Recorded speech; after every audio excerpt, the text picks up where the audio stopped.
Hello and welcome to achievers hype dear learners of IGNOU MA psychology MPC 003 की detailed classes चल रही हैं, जिसमें आपका जो इग्नू का सिलेबस है उसको हम डिटेल में कवर कर रहे हैं।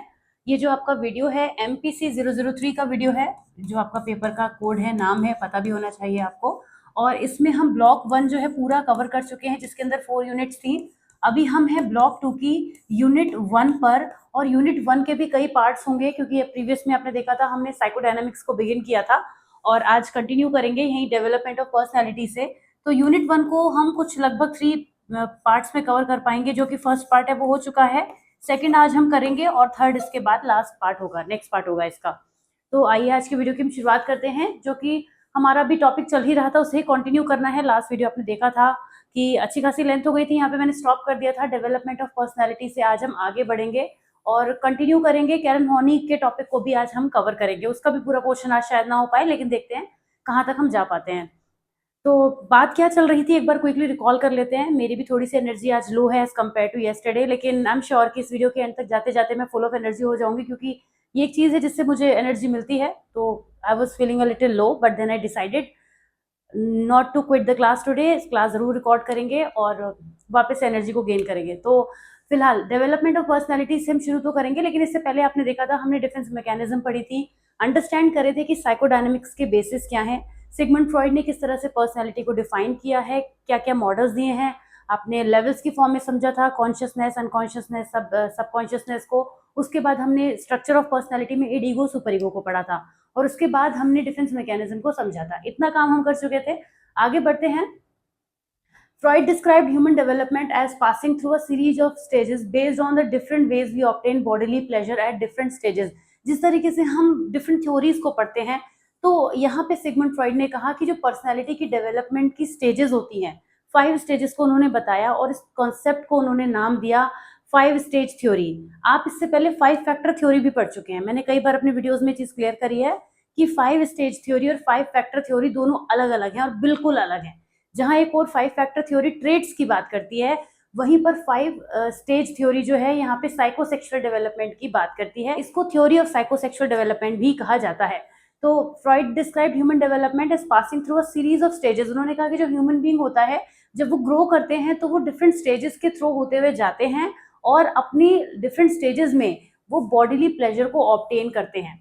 Freud's stages of psychosexual development are like other stage theories, completed in a predetermined sequence and can result in either successful completion of a healthy personality or can result in failure। उन्होंने ये भी कहा कि हर एक stage से बेहतर तरीके से पास ऑन होता हुआ हर पर्सन जो है वो आगे को बढ़ेगा, तभी उसका डेवलपमेंट पॉसिबल है। बेहतर तरीके से होगा वो, आपको अल्टीमेटली एक बेहतर पर्सन तभी नजर आएगा, उसकी पर्सनैलिटी आपको तभी ठीक दिखेगी जब वो हर स्टेज से सक्सेसफुली पास होता जाए।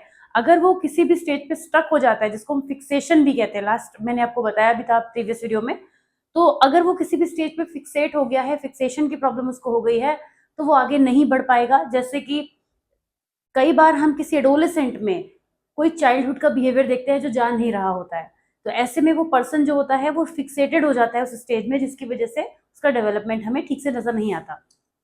यही बात इन्होंने अपनी थ्योरी में भी कही थी।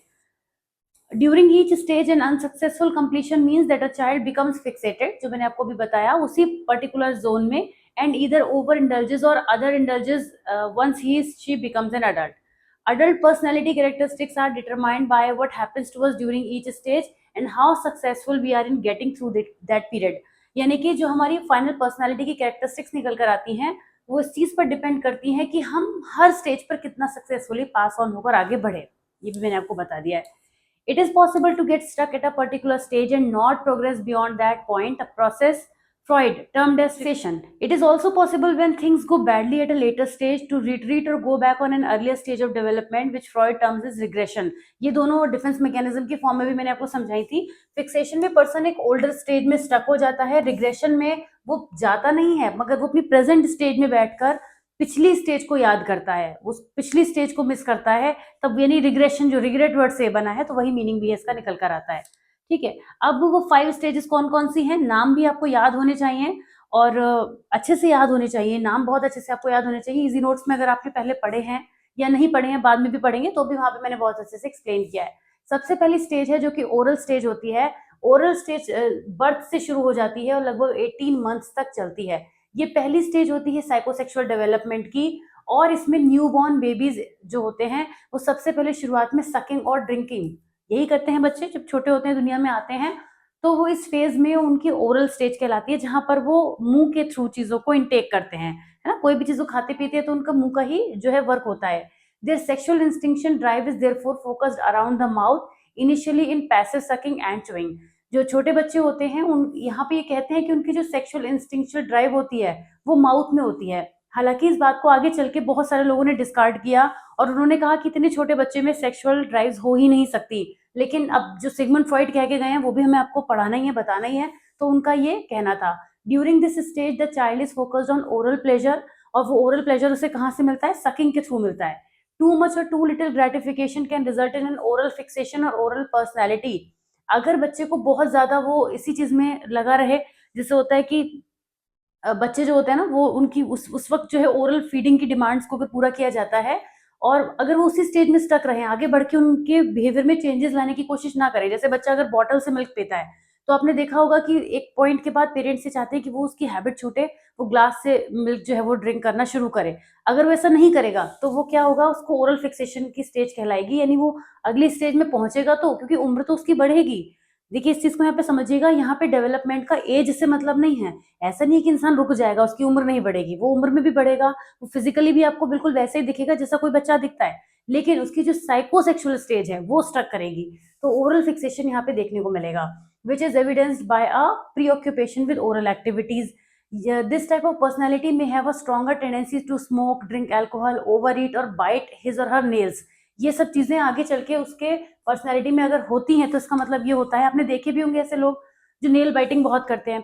तो नेल बाइटिंग करने का मतलब वो कि वो स्टेज पे कहीं ना कहीं फिक्सेटेड हैं और वो चीज उनके अंदर है, जिसकी वजह से वो इसी चीज को कंटिन्यू कर रहे हैं।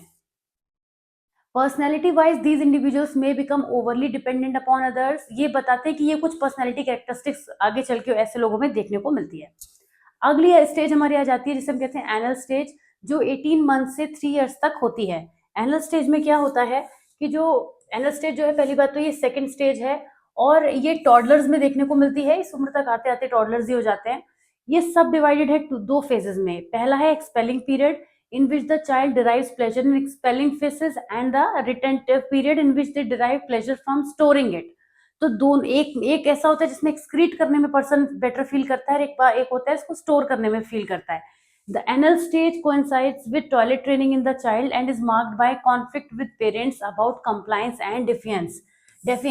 यहाँ पे जो फेज होता है, यहाँ पे बच्चे के पेरेंट्स के संग कुछ कॉन्फ्लिक्टिंग बिहेवियर हो सकते हैं। मतलब बच्चा चाहता है कि उसको बेबी वाला ट्रीटमेंट मिले, लेकिन पेरेंट्स ये चाहते हैं कि वो अपनी छोटी छोटी चीजों को खुद करे, जैसे टॉयलेट ट्रेनिंग हो गया या अपनी चीजों को उठाना, पिक करना, ड्रॉप करना, इस तरह की चीजों को लेके।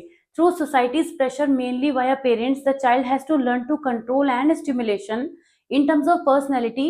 The after effects of an anal fixation during this stage can result in an obsession with cleanliness, perfection and control। जिन लोगों में आगे चल के इन चीजों के टुवर्ड्स बहुत ज्यादा ऑब्सेशन देखने को मिलता है, हम उनको कह देते हैं कि इनको ओसीडी है या ये बहुत ज्यादा इस तरीके का बिहेवियर कर रहे हैं। हो सकता है उनके साथ में ये सिचुएशन रही हो कि वो इस एनल स्टेज पे फिक्सेटेड हो गए हों at that time. Next stage हमारी आती है जो कि 3 से 6 इयर्स की होती है, ये होती है फैलिक स्टेज। ये एक ऐसी स्टेज होती है जहां पे बच्चा जो होता है वो अपने सेक्स रोल को समझता है। वो ये समझ पाता है कि I am a girl and I am a boy, या फिर मेरे मेल फादर हैं, जो फादर है वो मेल फिगर है, जो मदर है वो फीमेल फिगर है। ये सब चीजें बच्चा बता पाता है, समझ पाता है। बता तो पाता ही है क्योंकि ऑफकोर्स उसे मालूम होता है मेरी मम्मी है, पापा है, तो और क्या बताएगा वो इसके अलावा। लेकिन वो ये समझ पाता है कि जो जो सेक्स रोल्स हैं पेरेंट्स का, उसमें वो डिफ्रेंशिएट कर पाता है। और ना केवल पेरेंट्स के लिए बल्कि खुद के लिए भी उसे समझ में आता है कि I am a girl and why I am a girl, why because of the body organs वो डिफ्रेंशिएट कर पाता है। जिसकी वजह से जो फैलिक स्टेज होती है, यहाँ पे ऑडिपस और इलेक्ट्रा कॉम्प्लेक्स नाम की भी दो चीजें आती हैं, अभी हम पढ़ेंगे। ऑडिपस कॉम्प्लेक्स और इलेक्ट्रा कॉम्प्लेक्स दो फेजेस आती हैं जिस एज में जो बच्चे होते हैं वो ऑपोजिट पेरेंट्स के टुवर्ड जो होता है उनका अट्रैक्शन बढ़ जाता है और सेम सेक्स पेरेंट के टुवर्ड्स वो हॉस्टाइल बिहेवियर करने लगते हैं। इस स्टेज से सभी बच्चे गुजरते हैं और ये जो फेज है ये आगे पीछे हो सकता है, मतलब थोड़ा बहुत उम्र का फर्क हो सकता है, पीछे तो नहीं होता, 3 से पहले तो नहीं जाता, लेकिन यहाँ 6, 7, 8 तक देखने को भी ये मिल सकता है कुछ बच्चों में because of the development issue. तो होता यहाँ पर ये है कि जो मदर होती हैं उसके टुवर्ड्स फीमेल चाइल्ड का, यानी गर्ल चाइल्ड कहना चाहिए, गर्ल चाइल्ड का जो बिहेवियर है वो हॉस्टाइल हो जाता है एंड शी बिकम्स पापा की परी, जो हम लोग ऐसे बोलते भी है ना, तो वो चीज़ होती है इस स्टेज में आके कि जो गर्ल्स होती हैं वो फादर के टुवर्ड्स बहुत ज़्यादा लव एंड अफेक्शन का बिहेवियर शो करती हैं। एट द सेम टाइम जो बॉयज़ होते हैं वो ममाज़ बॉयज़ बन जाते हैं, ममाज़ सन बन जाते हैं, ममाज़ बेबी, और वो मदर के टुवर्ड्स उनका जो बिहेवियर है वो बहुत ज़्यादा लविंग एंड केयरिंग होता है, लेकिन फादर के टुवर्ड्स वो हॉस्टाइल हो जाते हैं। लेकिन इसका ये बिल्कुल मतलब नहीं है कि वो अपने पेरेंट्स के टुवर्ड्स दुश्मन हो जाते हैं। इस बिहेवियर के साथ ही साथ ये जो टाइम गुजरता है ना इनकी उम्र का, ये बिहेवियर ऑटोमेटिकली वैनिश हो जाता है। पता ही नहीं चलता कि कब वो जो कुछ टाइम के लिए ओवर प्रोटेक्टिव अपनी मदर या अपने फादर के टुवर्ड्स बेटी हो गई थी, वो चीज़ें एकदम बैलेंस हो जाती हैं आगे चल के। तो ये एक फेज होता है जिसमें ओडिपस और इलेक्ट्रा कॉम्प्लेक्स देखने को मिलता है। ठीक है, ओडिपस और इलेक्ट्रा कॉम्प्लेक्स पर शॉर्ट नोट भी पूछ लिया जाता है, कोई बहुत बड़ी चीज है नहीं है, आसानी से आप लिख देंगे। The Oedipus phase of the phallic stage also gives one ways to one in which identification with the same sex parents occurs. Such identification helps to form perception of gender role and personality. इस stage में जो boys होते हैं वो unconscious sexual desire अपनी mother के towards रखते हैं। ये जो फ्रॉइड का बिलीव था, जो जिस तरह से अपनी बात को कहते हैं लिखते हैं, रियलिटी में इस तरह से चीजें नहीं होती हैं। एक अफेक्शन होता है, एक लव होता है, और वही चीज हम देखते भी हैं, लेकिन इन उनकी जो थ्योरी है वो उसको एक सेक्सुअल डिजायर की फॉर्म में दिखाती है। Because of this, the boy considered the father as a competitor to mother's affection. Later, it was added that girls go through a similar situation, developing unconscious sexual attraction to their father. Although Freud strongly disagreed with this, it has been termed to Electra complex by more recent psychoanalysts. बाद में इसको थोड़ा सा change भी किया गया था। तो सिगमंड फ्रॉइड ये कहते हैं कि out of fear of castration and due to the strong competition of his father, boys eventually decided to identify with their father rather than fight him. By identifying with the father, the boy develops masculine characteristics. जब वो ये देखते हैं कि मेरे father role model बन जाते हैं, और बाद में धीरे धीरे चलते चलते वो अपने फादर के जैसा बनना चाहते होते हैं, और लड़कियां मदर के जैसा बनने चाहती होती है। तो वो चीजें जो शुरू में आपको एक दुश्मन जैसा टेंडेंसी नजर आ रही थी, वो चीज बदलने लग जाती है एक after a certain period of time. इसके बाद आती है लेटेंसी की स्टेज। ये जो स्टेज है ये सबसे ज्यादा इंटरेस्टिंग होती है, क्योंकि इस स्टेज में कोई भी सेक्सुअल ड्राइव सिगमंड फ्रॉइड के अकॉर्डिंग नहीं होती, और होती भी नहीं है। ये वो टाइम होता है जो 6 ईयर से लेके प्यूबर्टी तक चलता है। इस एज में बच्चे फिजिकली इतना एक्टिव हो जाते हैं कि उनका खेल कूद में, फिजिकल डेवलपमेंट में ही ऑटोमेटिकली जो है वो अपना इन्वॉल्वमेंट होता चला जाता है, और इस टाइम पर उनकी सेक्सुअल डिजायर्स पूरी तरीके से बिल्कुल ही खत्म हो जाती हैं। और latency stage occurs before the onset of puberty, और sexual and aggressive drives are channeled into more socially acceptable substitutes. इस स्टेज में सेक्सुअल अर्जेस जो है वो रिप्रेस रहती हैं, और ज्यादातर जो बच्चे होते हैं ना वो अपने सेम सेक्स पीयर्स के साथ ही खेलना पसंद करते हैं। लड़कियों को लड़कियों के साथ खेलना पसंद आता है, बॉयज को बॉयज के साथ में। इसके बाद आती है जेनिटल स्टेज, जो कि प्यूबर्टी के बाद होती है। जैसे ही बॉयज और गर्ल्स प्यूबर्टी को गेन करते हैं, यहाँ पर वो सोशली, कहना चाहिए सेक्सुअली मेच्योर्ड वे में बिहेव करने लगते हैं कि कैसे हमें, how should a girl behave with a girl, with a boy, और बॉय विद अ गर्ल, यानी एक सोशली एक्सेप्टेबल मैनर में लोग बिहेव करना शुरू कर देते हैं। और सेक्सुअल अर्जेस जो होती हैं फिर से अवेकन हो जाती हैं इस पॉइंट पर आके। लेकिन अब ये जो होते हैं अपने ऑपोजिट सेक्स पेयर्स के टुवर्ड्स अट्रैक्शन भी शुरू हो जाता है। तो ये एक ऐसा टाइम होता है जेनिटल स्टेज का, जहाँ से प्यूबर्टी के बाद का टाइम हम काउंट करते हैं। तो ये इनकी 5 स्टेजेस हो गई जिसके बारे में हमने बात करी, जो कि साइकोसेक्सुअल स्टेजेस कहलाती हैं। अब फ्रॉइड की थ्योरी का इवैल्यूएशन अगर करें तो कुछ मेरिट निकल कर आती हैं, तो कुछ डिमेरिट्स भी निकल कर आती हैं। मेरिट ये है कि it's a complete theory of personality और बिहेवियर को एक्सप्लेन करती है। बिल्कुल आपके पास भी ऐसे और बहुत सारे वैलिड पॉइंट्स हो सकते हैं जो यहाँ भी ना लिखे हों। It emphasises the role of the unconscious, ये अर्ली चाइल्डहुड एक्सपीरियंसेस, ये तो हमने शुरू में ही बात कर ली थी कि इन दोनों चीज़ों को बहुत महत्व देती है। ये बिहेवियर के डायनामिक नेचर की भी बात करती है, बिहेवियर के उन एस्पेक्ट्स को भी सामने लेकर आती है जो जनरली लोगों को नहीं दिखते। It emphasises defence mechanism of ego and stimulate further theoretical research work. ये बहुत ही डिफरेंट चीजें जो की गई है यहाँ पे इस थ्योरी में। It resulted in a serious interest in psychological treatment of mental disorder, क्योंकि जो हमारे पास साइको एनालिटिकल मेथड है ना, उसकी हेल्प से हिप्नोसिस है और बहुत सारे फ्री एसोसिएशन, ड्रीम इंटरप्रिटेशन जो है वो सब जो डिस्कवर हुए हैं वो फर्दर हेल्प करते हैं साइकोथेरेपी की तरह से। राइट, अब इसकी डिमेरिट्स की बात करें तो डिमेरिट्स की भी कमी नहीं है। अब देखिए बहुत लंबी लिस्ट है। However, there are some limitations of this theory. The limitation of Freud's theory can be grouped into 3 general categories. Critics content that Freud's theory is lacking in empirical evidence, क्योंकि ये साइंटिफिकली लैक करती है। ये एक बात तो बिल्कुल true है कि इसके कोई साइंटिफिक बेसिस नहीं है। ये जो भी इनके कॉन्सेप्ट्स हैं वो खुद के दिमाग के निकाले हुए हैं और उसी के बेसिस पर उन्होंने थ्योरीज बना दी हैं। The actual method or techniques involved in psychoanalysis, such as Freud's ideas on the interpretation of dream and the role of free association, have been criticized. इन जो जिस तरह से ड्रीम को इंटरप्रेट करते हैं, भले ही वो चीजें ट्रू निकलती हैं या लोगों को कनेक्ट फील होता है उनसे, लेकिन फिर भी उसको क्रिटिसिज्म बहुत मिला है। Some critics assert that psychoanalysis is simply not a science and many of the principles upon which is based are inaccurate. कुछ लोगों ने तो ऐसा भी कहा है इनके कॉन्सेप्ट के बारे में। Some of the concepts of the theory seem poorly designed, यानी कि साइकिक एनर्जी को जब डिफाइन किया जाता है तो क्या है, किस तरीके से आप बताएंगे ये क्या है, क्या यूनिट है इसकी, ठीक है। तो ये चीज यहाँ पे देखने को मिलती है। अगेन साइंटिफिक प्रूफ में लैक करती है थ्योरी, वो तो करती है, हमने पहले ये बात कह दी है। रोल ऑफ एनवायरनमेंट को बिल्कुल ही ओवरलुक कर दिया गया है। जेनेटिक्स की भी बात नहीं करते हैं यहाँ पे। Over emphasis on sexual drive, that's again true. इस चीज को तो बहुत ज्यादा क्रिटिसिज्म मिला है आगे चल के जो नियो फ्राइडियन अप्रोचेस आई हैं।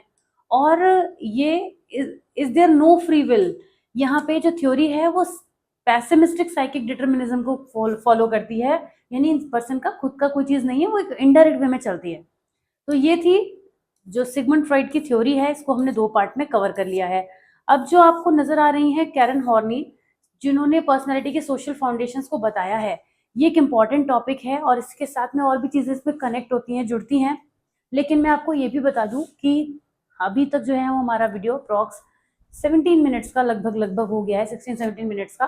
तो नेक्स्ट 15 मिनट्स का वीडियो और रखेंगे, देखते हैं हम उसमें कैरन हॉर्नी में कहाँ तक पहुंच पाते हैं, क्योंकि इनका जो टॉपिक है आप बिल्कुल ही न्यू हो जाएगा आपके लिए। इनके बारे में तो कहीं से कुछ भी नहीं पढ़ा होगा आपने। सिगमंड फ्रॉइड का फिर भी कहीं ना कहीं नाम सुन के आए होंगे, कभी बीएड में पढ़ा होगा, कहीं ना कहीं जिक्र आपने सुना होगा। तो आइए इसको शुरुआत करते हैं बिना किसी डिले के। Karen Horney was born on 16 September 1885 in Hamburg, Germany.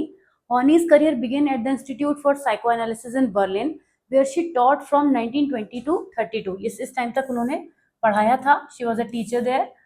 Carl Abraham worked with her and regarded her as one of his most gifted analysts. Karen's first American job was the associate director of the Chicago Institute of Psychoanalysis, a position she held for 2 years. यहाँ पे वो 2 साल तक उन्होंने work किया। The family eventually settled in what was then thought of as the intellectual capital of the world, Brooklyn. There, Karen became colleagues with distinguished men as Eric Fromm and Harry Stack Suvillian. She also had the opportunity to develop her own theories on neurosis based on her experiences as a psychotherapist. इन्होंने इस field में काफ़ी कुछ work किया और जो Sigmund Freud की theories थी उन पर भी अपने तरीके से इन्होंने एक लाइट डाली, लाइट थ्रो की और अपने कॉन्सेप्ट्स निकाले, बहुत सारी बातें इन्होंने करी। In addition she taught at the New York psychoanalytical institute 1941 में। Horney established and became dean of the American institute by psychoanalysis. ये जो भी इनके बारे में हम जान रहे हैं आपको कहीं लिख के नहीं आना होगा, बस जान लीजिए क्योंकि यहाँ आपकी बुक में दिया है। एक बार मैं भी क्विकली आपको यहाँ पे बता दे रही हूँ। मेन बातें तो आगे शुरू होंगी, जो 2-3 इनके कॉन्सेप्ट्स हैं बहुत फेमस हैं, एग्जाम में भी पूछे जाते हैं और आपकी नॉलेज के लिए बहुत जरूरी है, तो उसे मत मिस कीजिएगा। ये मेरे संग जल्दी से रीडिंग कर लीजिए आप भी, ठीक है। उसके बाद क्या क्या किया इन्होंने। She became dean of the American institute for psycho analysis, a training institute for those interested in her own association for the advancement of psycho analysis. कुल मिला के साइको एनालिसिस की फील्ड में इन्होंने काफी कुछ वर्क किया। अच्छा, अब इन्होंने सिगमंड फ्रॉइड के वर्क को बहुत क्रिटिसाइज किया। For instance, she opposed Freud's notion of penis envy, claimed that what Freud was really detecting was women's justified envy of men's power in the world. While penis envy might occur occasionally in neurotic women, she said warm envy occurs just as much in men. Karen Horney ने Sigmund Freud के दिए हुए concept पर अपनी एक और बात को ऐड किया, जहां पर सिगमंड फ्रॉइड का ये कहना था कि जो विमेन है, क्योंकि विमेन को वो काफी इंफीरियर मानते थे और उनके जो भी थॉट्स है उनमें आप कहीं पर भी विमेन के प्रोग्रेशन की बात नहीं देखेंगे, कहीं पर भी एज अ डोमिनेटिंग पर्सनालिटी तो बिल्कुल भी नहीं देखेंगे। तो उनका ये मानना था कि जो विमेन है वो पेनिस एनवी को फील करती है, मीन्स उनको ये जेलसी होती है कि ये बॉडी ऑर्गन उनके पास क्यों नहीं है। कैरन हॉर्नी ने उनकी बात को अपोज करते हुए ये कहा कि यही सेम चीज मेन के साथ भी होती है, कि वो भी जो फीमेल की चाइल्ड बियरिंग की जो कैपेसिटी है उससे भी उनके अंदर भी जेलसी होती है, वो भी इस तरह की चीज को एक्सपीरियंस करते हैं। Horney felt that men were envious of women's ability to bear children, the degree to which men are driven to succeed and to have their names live on, she said, is mere compensation for their inability to more directly extend it themselves. यहाँ पे जहाँ एक और Sigmund Freud जो थे वो male dominating thoughts रखते थे, जो भी उनकी थ्योरीज आई हैं उसमें मेल को उन्होंने सुपीरियर बताया, वहीं पे कैरन हॉर्नी ने उनके इसी थॉट को पूरी तरीके से डिस्कार्ड करके फीमेल को सुपीरियर बताया है। और इनफैक्ट वो सुपीरियर नहीं बताती हैं, वो ये कहती हैं कि दोनों की अपनी अपनी इंपॉर्टेंस है, वो एक बैलेंस की बात करती हैं, तो सुपीरियर तो नहीं कहती हैं, लेकिन हाँ उसके उस इंपॉर्टेंस को हाईलाइट जरूर करती है जो सिगमंड फ्रॉइड ने पूरी तरीके से गायब कर दी थी। She did not understand why psychologist found the need to place much emphasis on men's sexual apparatus. Furthermore, Horney desexualized Freud's Oedipus complex, claiming that the clinging to one parent and jealousy of the other was simply the result of anxiety caused by the disturbance in parent-child relationship. उन्होंने जो Oedipus और Electra complex थे उनके concept को सीधे सीधे ये कह दिया कि यहाँ पे बच्चे के पेरेंट्स के साथ की रिलेशनशिप ठीक नहीं है, आप उसको इलेक्ट्रा और ओडिपस कॉम्प्लेक्स का नाम दे रहे हैं। Horney was also a pioneer in the discipline of feminine psychiatry. As one of the first female psychiatrists, she was the first of her gender to present a paper regarding feminine psychiatry. तो ये भी इन्होंने work किया था। उनकी personality theory में horny reformulated Freudian thoughts and presented a holistic, humanistic perspective that emphasized cultural and social influences, human growth, and the achievement of self-actualization. Horny की जो थ्योरी है वो 3 मेन हेडिंग्स में हम एक्सप्लेन कर सकते हैं, basic anxiety, neurotic needs and measure of cope with anxiety. जिसमें से ये दो चीजें जो आपको नजर आ रही है ना एग्जाम में बहुत पूछी जाती है अलग से कि what is basic anxiety. 3 marker में भी पूछा जा सकता है, 6 मार्कर में भी आ सकता है, न्यूरोटिक नीड्स पर भी क्वेश्चन आता है। तो इसीलिए मैं आपसे कह रही थी कि जो टॉपिक है इंपॉर्टेंट है, समझना है। बेसिक एंजाइटी को फिलहाल हम कवर करेंगे, देखते हैं आगे दूसरे टॉपिक पे हम पहुंच पाते हैं नहीं। Basic anxiety is an important theoretical concept in the Horney's theory of personality. Horney stated that children experience anxiety, helplessness. जो बच्चे होते हैं वो ये चीज बेसिकली फील करते हैं। Without proper guidance to help children learn to cope with the threats imposed by the nature and society, they may develop the basic anxiety. जो बच्चे होते हैं उनको अगर सही से गाइडेंस ना मिले कि डिफिकल्ट सिचुएशन से कैसे कोप करना है, तो उनके अंदर बेसिक एंजाइटी डेवलप हो सकती है, which is not a big thing. तो ये किसी के भी अंदर आ जाती है, लेकिन बच्चों में बहुत जल्दी आ जाती है। According to Horney, basic anxiety refers to the feeling a child has of being isolated and helpless in a potentially hostile world. यानी बेसिक एंजाइटी है क्या, एक ऐसी फीलिंग है जो बच्चों के अंदर आ जाती है जब उन्हें कहीं से सपोर्ट नहीं मिलता और एक हॉस्टाइल एनवायरनमेंट में उनको सर्वाइव करना पड़ता है। A wide variety of adverse factors in the environment can produce this insecurity in a child. एक टाइप की इनसिक्योरिटी होती है जो बच्चों के अंदर आ सकती है। Horney also listed the adverse factor of the environment that causes basic anxiety. अब उन्होंने ये कहा कि बेसिक एंजाइटी आती कैसे है बच्चों के अंदर। ये वो फैक्टर्स हो सकते हैं, डायरेक्ट या इनडायरेक्ट डोमिनेशन, बच्चों के साथ में इरेटिक बिहेवियर किया जाना, रेस्पेक्ट ना मिलना, बच्चे की इंडिविजुअल नीड्स का फुलफिलमेंट ना होना, रियल गाइडेंस ना मिल पाना, disparaging attitudes, too much admiration और absence of it, lack of reliable warmth. ऐसी बहुत सारी चीजें हैं, अगर पेरेंट्स का डिसएग्रीमेंट्स बना रहता है, उन्हें बहुत ज्यादा या बहुत कम रिस्पॉन्सिबिलिटी दी जाती है, ओवर प्रोटेक्टेड किया जाता है या फिर आइसोलेट कर दिया जाता है, इनजस्टिस, डिस्क्रिमिनेशन, देख रहे ना कितनी सारी चीजें हैं जो ये सब एटमॉस्फेयर से ही किसी भी बच्चे को मिलती हैं। तो ये सब बेसिक एंजाइटी के क्रिएट होने के रीजंस होते हैं। All these adverse factors are termed by Horney as basic evil. जितने भी इसके कॉजेज होते हैं, मतलब बेसिक एंजाइटी क्रिएट करने के जो भी कॉजेज हैं, उनको हम क्या कहते हैं, उन्हें कैरन हॉर्नी ने बेसिक इविल का नाम दिया है। When a child experiences the basic evil, is naturally provokes resentment or basic hostility. This in turn produces a dilemma or conflict for the child because expressing the hostility would risk punishment and withdrawal of parental love. ये सब चीजें होंगी ही, तो जो बच्चा है वो इन सब चीजों से या तो जो लव एंड रिजेंटमेंट है, कॉन्फ्लिक्टिंग सिचुएशन फील करेगा, और जो सिचुएशन है वो फ्रॉइडियन की उस टर्म से काफी रिलेट करती है जहां पे वो कहते हैं कि हमारे इंस्टिंक्चुअल इम्पल्सेस और इंटरनलाइज्ड प्रोहिबिशन के बीच में कॉन्फ्लिक्ट हो जाते हैं। इसका मतलब ये हो गया कि जो हमारी इंस्टिंक्ट्स हैं उनका और हमारे अंदर चल रही चीजों का जब आपस में एक टकराव सा होता है तो चीजें प्रॉब्लमेटिक हो जाती हैं। तो ये कैरन हॉर्नी का कॉन्सेप्ट था, आपने देखा कुछ इतना डिफिकल्ट तो था नहीं, बेसिक एंजाइटी थी, वो एक्चुअली बेसिक एंजाइटी थी। नेक्स्ट टॉपिक है हमारा न्यूरोटिक नीड्स, जिसको हम अब नेक्स्ट वीडियो में कवर करेंगे। बहुत सारे टाइप की न्यूरोटिक नीड्स होती हैं और क्योंकि इंपॉर्टेंट टॉपिक है तो नेक्स्ट वीडियो की बिगिनिंग हम यहाँ से करेंगे। बहुत अच्छे से मैं आपको नेक्स्ट वीडियो में इसको एक्सप्लेन करूंगी। आज का जो वीडियो है वो यहीं पर एंड करते हैं। आई होप ये वीडियो आपको पसंद आया होगा और समझ में भी आ गया होगा, ऐसा कुछ डिफिकल्ट था नहीं आज का जो कॉन्सेप्ट था उसमें। तो मिलूंगी आपसे नेक्स्ट वीडियो में। Till then take very good care of yourself. कैसा लगा वीडियो जरूर बताइएगा। See you super soon, bye bye.